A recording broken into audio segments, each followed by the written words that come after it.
Instantly, the ground will start moving, and it could last seconds or minutes.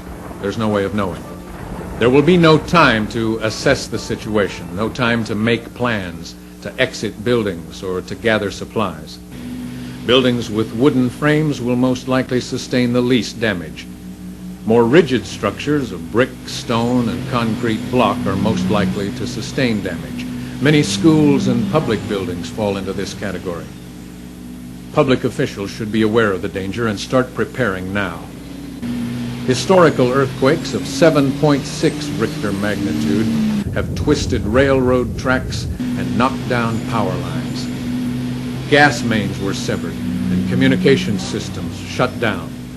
Many highways and airport runways were rendered useless.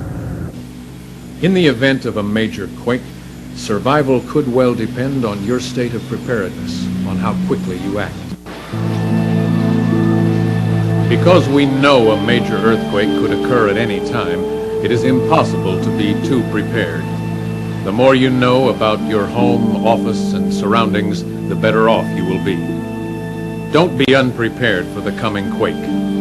When you realize it's only a matter of time, you've taken the first step toward saving your life and the lives of those you love.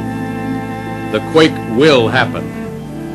If we are prepared, we can save lives.